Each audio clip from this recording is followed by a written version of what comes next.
नमस्कार, आप देख रहे हैं शिकामी न्यूज़ और अभी हमारे साथ हैं हेमंत जी। हेमंत जी का जो परिचय है काफ़ी लंबा है। ये एक ट्रस्ट भी चलाते हैं और कई सारे लोगों को रोज़गार भी दे रहे हैं यूट्यूब चैनल के माध्यम से, और ये पेशे से एक डॉक्टर भी हैं। तो इनका जो परिचय है, उनकी फहरिस्त बहुत लंबी है, तो हम सीधे इन्हीं से जानते हैं।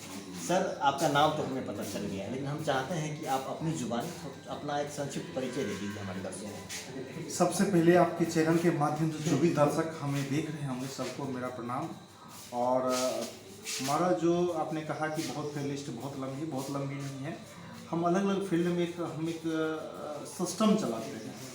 सिस्टम है जो युवा हित ट्रस्ट के माध्यम से हम एक न्यूज़ चैनल भी चलाते हैं, एक स्कूल चलाते हैं, शिक्षा के लिए लगातार काम कर रहे हैं। इसके अलावा मान लीजिए कोचिंग संस्थान है, मेडिकल स्टोर है, हमारा अपना क्लिनिक भी है।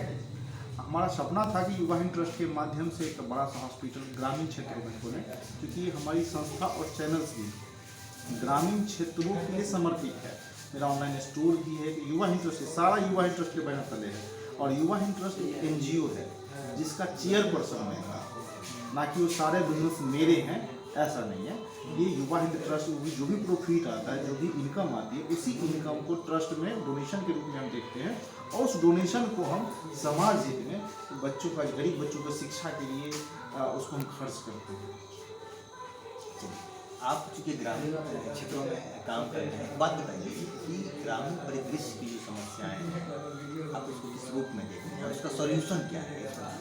समस्याएं तो बहुत सारी हैं। जैसे कि हम 2010 ईस्वी में अपने गाँव आए थे, रुड़की में हम पहले रहते थे, और उस टाइम जब यहाँ आए थे तो एक पार्टिकुलर समुदाय को जब हम देखते थे तरफा, कि भाई अगर किसी जाति विशेष को देखते थे तो ऐसा लगता था कि पूरे जात में मात्र 1-2 बंदा का बाल बच्चा पढ़ता है। किसी समुदाय विशेष को अगर एक छत्र आप देखते थे, उस पूरे समुदाय में 2 परिवार, गिने चुने परिवार के बच्चे थे। मैंने इसको देखा कि आखिर क्यों हो रहा है ऐसा। उसके पीछे बहुत लंबी सामंतवादी विचारधारा से ग्रसित लोगों की षड्यंत्र था, और उस षड्यंत्र के लड़ने के जो हमने शुरुआत किया, और आज हर घर का बच्चा हमारे गांव में कम से कम पढ़ता है।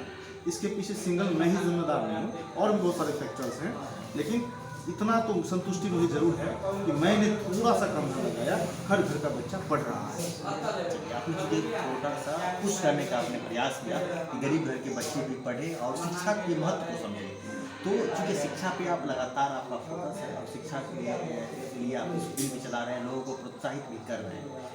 एक सवाल है, एक मुद्दा है, पूरे नेशनल मुद्दा है, जो कि आरक्षण को लेकर अक्सर देखने को मिलता है। क्या इस देश को अभी आरक्षण की जरूरत है क्या? नहीं, देखिए, आरक्षण जरूरतमंदों को जरूरत अभी भी है। बहुत सारे ऐसे लोग हैं। अब जैसा मुद्दा आपने पूछ दिया है, मेरे इस मुद्दे को लेकर मेरा विचार है कि बहुत सारे लोग हर समाज में, मैं आरक्षित वर्गों की बात नहीं कर रहा हूँ, मैं full soul A to Z की बात कर रहा हूँ। अब जो पढ़े लिखे हैं, जो जानकार हैं, जिनकी अपनी पहुंच है, पावर है, वो सारा सिस्टम का फायदा अकेले हजम कर रहा है। अभी भी मैं बहुत सारे लोगों का नाम सहित गिना सकता हूँ, जो सरकार तो उसको आरक्षण दी हुई है, लेकिन इस गांव में अगर 10 सीट है तो 10 सीट का फायदा उस कैटेगरी में 10 सीट है, एक ही परिवार 10 सीट लेके चला जा रहा है। क्यों? क्योंकि उसके पास पैसा है, दिमाग भी आ गया है, और पहुंच भी आ गई है। तो अगर 10 सीट मिल रहा है तो 10 सीट वो अपने परिवार में पहुंचा रहे हैं। मेरे पंचायत में ही ऐसे लोग हैं। मेरे शिक्षक थे सुनील राम, बहुत संघर्षशील व्यक्ति, मेरे यहाँ स्कूल में इंग्लिश पढ़ाते थे, बहुत टैलेंटेड बंदा है, आज तक वो बेरोजगार है। क्या सरकार का आरक्षण उसके लिए नहीं है? मैंने देखा, उसको बारीकी से समझा, अध्ययन किया, तो उस कैटेगरी में जितनी सीट है उसके जस्ट पड़ोस में, नाम हो सकता है सब क्लेम दिया जाए, 7 नौकरी एक ही कैटेगरी में, एक ही बंदा थे, एक ही परिवार में 7 नौकरी चला गया, और उसके पड़ोस वाला सुनील नाम को बेचारे नौकरी नहीं है। तो ज़रूरत है किसको, जिसको ज़रूरत है उसको आरक्षण मिलनी चाहिए, चाहे वो किसी भी कैटेगरी में। क्रीमी लेयर की जो व्यवस्था है वो व्यवस्था को स्ट्रांगली लागू किया जाए, हमको लगता है हर जरूरतमंद को आरक्षण। आरक्षण जरूरी है, लेकिन उस पर फिल्टराइजेशन भी जरूरी है। जी, ये ज़रूरतमंदों को नहीं मिल रहा आज भी। उस कैटेगरी में जो लोग रियल में हकदार हैं उसको आरक्षण नहीं मिल पा रहा है। उस आरक्षण का फायदा कौन ले जा रहा है? प्रधानमंत्री का बेटा, मंत्री का बेटा, जो ऑलरेडी मास्टर है, उनका बेटा फिर मास्टर बन जा रहा है। लेकिन जो गरीब किसान का बेटा है, जो सड़क साफ करने वाला का बेटा है, जो झाड़ू लगाने वाला का बेटा, उसको उस आरक्षण का आज भी नहीं मिल रहा है। उसको आज भी आरक्षण की जरूरत है। हमको लग रहा है उसको अगर उस कैटेगरी में 60% आरक्षण आप मास्टर साहब बेटा को दिए हैं तो उसको 70% देना चाहिए, तब जाके वो बराबर इक्वल हो पाएगा। चलिए अब आते हैं थोड़ा बिहार की बातें करते हैं। एक बात बताइए सर, बिहार की मूलभूत समस्या क्या है और उसका निदान क्या है, अगर आप कुछ बता पाएँ। देखिए, मूलभूत बिहार की समस्या तो मोस्टली जो मेरे नज़र में है, जो पलायन, शिक्षा की कमी है, शिक्षा जो व्यवस्था है अव्यवस्थित, जो रोजगार की कमी है, चूँकि क्राइम ज़्यादा है जिसकी वजह से रोजगार नहीं आ पा रहे हैं, बड़ी बड़ी फैक्ट्रियाँ नहीं आ पा रही है, क्योंकि लाइन ऑर्डर का भी प्रॉब्लम है। नीतीश कुमार भले ही कुछ भी कह दें कि मैं सुशासन की सरकार हूँ, लेकिन कोई ऐसा प्रखंड नहीं है, कोई ऐसा पंचायत नहीं है, कोई ऐसा थाना नहीं है जहाँ रोज एक आध मर्डर नहीं हो रहा। तो ये मूलभूत समस्या है। तो सारी समस्याओं को दूर करने के लिए बहुत बारीकी से सरकार और जनता को दोनों को मिल के कदम से कदम मिला के काम करना होगा, तभी जा करके जो है सो ये चीज़ें खत्म होगी, लाइन ऑर्डर की प्रॉब्लम। अभी हाल में ही आज आप कवरेज किए हैं, मैं दावे के साथ कहता हूँ उस गरीब मुसलमान के बच्चे को न्याय नहीं मिलेगा। नहीं मिलेगा मतलब नहीं न्याय मिलेगा। क्यों? क्योंकि उस हत्यारे को बचाने के लिए जो सिस्टम काम कर रहा है ना, वो सिस्टम इतनी बढ़िया से सफाई के साथ उसको बचा लेगा जिसको ना पुलिस प्रशासन अंदाजा लगा पाएगी और ना आप और हम लगा पाएंगे। वैसे कहेंगे तो मैं आपको ऑफ कैमरा में बता दूंगा कि कौन कौन लोग उसको बचा रहे हैं और कैसे बचा रहे हैं। उस गरीब बच्चे को न्याय नहीं मिलेगा, ये मैं कह रहा हूँ, एकदम दावे के साथ कह रहा था कि इससे पहले भी कई हत्याएं हुई है और वो गरीब का बच्चा है, उसको न्याय नहीं मिला।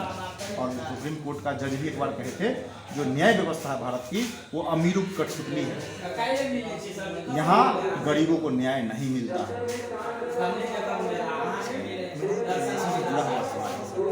राजनीति में क्या सही लोग आ रहे हैं क्या?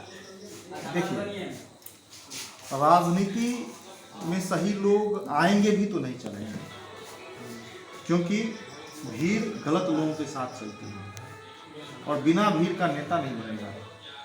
कहावत है, साफ पानी में मछली नहीं दिखती है। मछली कहाँ होता है? गंदे पानी में। तो जस्ट उसको आप राजनीति के रूप से देखिए तो आपको पता लगेगा नेता के साथ कौन चलेगा, भीड़, तभी नेता कहलाइएगा। और भीड़ चलाने के लिए आपको भ्रष्ट होना पड़ेगा। भ्रष्ट होंगे, लूट के लाएंगे, तब तो अपने चमचे बच्चों खिलाएंगे। हम भ्रष्ट नहीं, हमारे पीछे कहाँ लोग हैं? हम समाज से भी है, कहाँ 50 लोग गुंडा मेरे पीछे पीछे चलता है। जो भ्रष्ट है, जो लूट के लाता है, जो समाज के पैसों को लूटता है, सरकार के पैसों को लूटता है, वो अपने कुत्ते चमचे बच्चों खिलाता है, उसके पीछे भीड़ चलती है, वो नेताजी कहलाते हैं। भीड़ जिसके साथ होगा वो नेता होगा, और भीड़ उसी के साथ होगा जो भ्रष्ट है।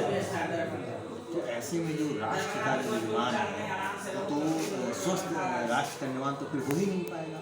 मैंने क्या कहा आपको, सबसे पहले देखिए, एक मान लीजिए मैं एक व्यापारी हूँ, इस तरह से समझाने की कोशिश करूँ। मैं एक व्यापारी हूँ, मेरी दुकान पे आपने कोई सामान लेने आए और सामान की कीमत 200 रुपये है, खरीद 198 रुपये में है, और आप चूँकि मेरा ग्राहक है और जबरन आप 195 दे के चले गए, तो मैं आपसे लड़ाई तो करूँगा नहीं, क्योंकि आप मेरे ग्राहक तो भगवान होता है, और 3 रुपये आप मेरा नुकसान भी करके चले गए। तो अगली बार मैं कोशिश करूँगा कि आपसे बिना झगड़ा किए, आपसे बिना लड़े, मैं वो 3 रुपये ही मेरा मेकअप हो जाए और 200 में 100 रुपये कमा भी लूँ।